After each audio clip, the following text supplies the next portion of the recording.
Today we're doing a review of a Dean guitar, so how cool is that? I present to you guys today the Dean ML79. This is a custom shop one. The Dean custom shop. I got this about 6 months ago, something like that. And I'm just gonna talk about it. I'm gonna tell you guys what I think about it, and then I'm gonna rate it by the end of it. Okay, so we start with the vintage cream white. It's the color of this guitar. It's throughout the guitar. You can see the vintage cream white in the back of the neck. It's consistent with the neck too. It's got a nitrocellulose lacquer finish to it. Something to take, it's an important aspect of it, so definitely taking note of that, the fact that it's a nitro finish. Vintage cream white Pickguard. This is a half Pickguard, by the way. This is one of the smaller Pickguards. I've also seen other Pickguards with Deans where it covers like a bigger portion of the bottom of the guitar. But this is a small Pickguard. I think it was called a half Pickguard, pretty sure. It's got an Ebony fretboard as well. I'm gonna do a little close up here so you guys can see the Ebony fretboard with mother of pearl inlays. Take a look at the headstock right there as well. But yeah, the fretboard is an Ebony mother of pearl inlays, dotted inlays.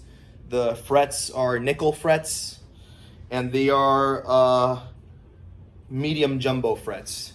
I personally love jumbo frets in general, just because they give you an insane like bendability. Like, it's so easy to bend, and it just feels so good, you know? Like, there's just something about these frets, like whenever you bend, nickel just feels so good. They also had stainless steel. I noticed that was one of the options, stainless steel frets, but I decided to go with nickel just because it sounds a little warmer. It gives it a little bit of a warmer tone to the guitar. So yeah, the guitar is also mahogany. It's full mahogany guitar. I decided not to put a maple top on it. This is a personal preference. The reason I didn't put the maple top, which is a very common thing that whenever people get custom shop guitars, Deans, they'll put up a maple top. But I decided not to because I wanted to keep the tone even warmer. I wanted to make the tone as warm as possible for this guitar, and which is why I also decided to put asked it with time capsule pickups. These time capsule pickups are reminiscent of the pickups that they would use in the early 70s, the late 70s, whenever Dean first started manufacturing their guitars. They would utilize it. So this is supposed to be kind like the same sound that you get from the old ones, which I can do a little bit of a demonstration of right here. This is going through a Fender Twin reverb right now, and I have it on the clean channel. The volume is at 2 right now because it's such a loud amp. But I'm going to demonstrate both pickups and the middle position as well, which, yes, it's got a 3-way pickup switch selector right here. We're going to start out putting our volume at 10 with the tone at 10. By the way, let me go over this real quick. These two are volume knobs. This volume knob controls the neck pickup, and this other volume knob controls this one, and this is just a tone knob, which I have it at 10 maxed out. I'm gonna max out the volume for the neck pickup. Do a little demonstration here.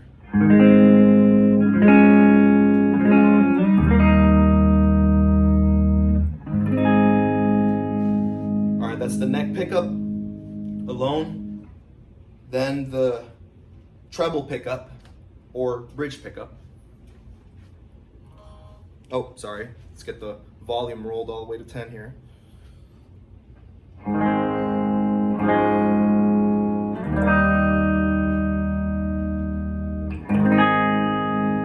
That's the bridge. I'm gonna do real quick. I'm gonna go back to the neck pickup and do it one more time.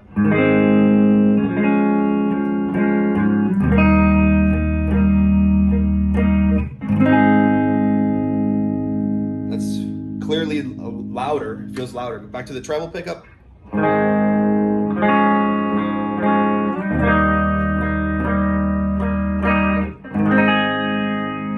I don't know if it's really necessarily louder or not, the neck pickup louder than this one, than the treble pickup, but the way that my ear perceives it, since it's got a lot more bass, it definitely sounds louder. And here's the middle position, having all these pickups maxed out. the knobs.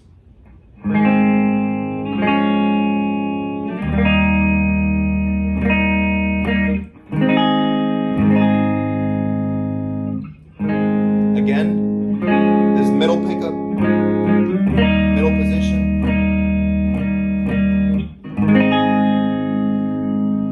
All right, I'm gonna take it back to the neck pickup here, but I'm gonna roll that volume down so we can keep talking about this. So obviously, as you guys can see, it's got a Floyd Rose tremolo, which I also had the option of either asking for a mounted tremolo or a recessed tremolo, and this is a mounted.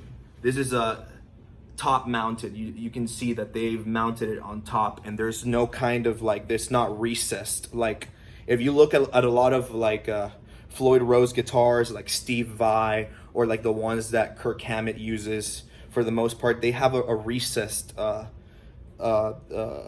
bridge for the Floyd Rose to be mounted on there, and supposedly it's more efficient or something like that, and you have more of you can do a greater dive or a greater sharpening of the pitch. I'm not sure which one it is, but it's supposed to give you something that this kind doesn't. But the reason why I did it like this is because I'm such a purist when it comes to these things, and I like the way that Eddie Van Halen did it whenever he like first did the Frankenstrat, which I know that he mounted the bridge. So I decided to ask it that spec like that. Also, something to point out is that the front of the guitar, the Pickguard, and then the truss rod adjuster, the truss rod cover right here is white. But if you look at the back, I decided to keep these the back plate in black, and also the electronics here in black. What else? Oh, the neck of the guitar and the headstock. I'm gonna talk about those things. Okay, so the neck of this guitar, this is a very it's on the thinner side of things. I wanted like a modern kind of like, it's kind of like the modern C of Fender. It's like kind of similar, and it's got a rolled over binding, so it gives it a very nice round feel along the edges, and it's already like a thin neck, so this just feels great. Like if you're trying to play like Hendrix style stuff, you can definitely do that, you know, on this guitar, which is kind of cool. Like that's awesome. It's got a C-shaped neck profile to it. The fretboard radius is a 12, if that matters, which it does. You know, I got the lowest one in stock, the radius, just to get a more vintage feel from the instrument. You know, just to get like that feel, like definitely a more vintage feel to it. Currently the guitar is equipped with 9s, and it's tuned to E flat, just to make it even more creamier feeling, more buttery. Like, man, this guitar feels like butter, like straight up. Honestly, it feels freaking amazing. Oh, and the headstock, of course. How can I forget about the headstock? This is the the BFH, the big fucking headstock. It was like the first line of Dean's MLs, I think, that had this kind of headstock. It was huge. This is considered a huge headstock, and it is really big. But I'll give you some perspective right here so you guys can see it. It's a really big headstock, but that's what makes it great. I love it, and I'm such a purist, you know, like that. I love those big fucking headstocks. It's great. So yeah, this is pretty much an amazing made in USA Dean ML, full mahogany, you know, ebony fretboard, thin neck, made to feel like a vintage, more of a vintage kind of instrument. That's definitely the way that they made it to feel. I decided to keep it classic and leave the input jack right here. It doesn't really bother me at all, honestly. I like it a lot. Oh, 22 frets as well. This guitar has 22 frets. as opposed to 24, which is what a lot of the Deans I see have. Some of my overall thoughts on this guitar, as far as the feel, the playability is undeniably amazing. It's exactly what I wanted. I decided how I wanted the neck. I wanted a C shape, a thinner neck, you know, a more of a vintage feel. So the rollover makes it very easy to play. So for me, it's butter. And I love playing with the thumb, like over the thumb technique, Hendrix technique. I love that. I'm all about that.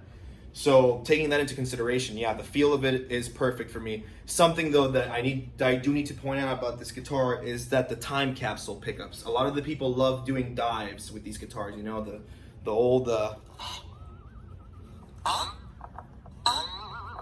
you know, doing that, like the squeals, the dime squeals. I'm not that great, obviously, at doing that, but if you want to be able to pull those off, it's a little bit harder if you're using these time capsule pickups that have a lower output. So they're quieter. They're quieter pickups, but I usually like quieter pickups because it means usually I can get to turn up my volume on my amplifier just a little bit more. But yeah, if you're trying to do squeals, you might want to not get 2 time capsules. You might want to have one pickup that's more like something with a higher output. I think the dime time pickups are like that. So yes, that's the only downfall that I can see about this guitar. It's the pickup, but that's something that I can switch easily. So my final review on this guitar is a 9.5 out of 10. I definitely put it up there because it feels and plays amazingly. Something that I forgot to mention was the tuners. It's got regular tuners. It doesn't have locking tuners, this one. So it's just do it the normal way, I guess. And then you lock the nut. And the color scheme of the pickups, I could pretty much choose it however I wanted, and that's how. Thank you so much for watching, by the way. I appreciate it. And if you like this video, please subscribe. And I will definitely keep posting more cool guitar reviews like this one. Thank you so much, guys. Have a good day.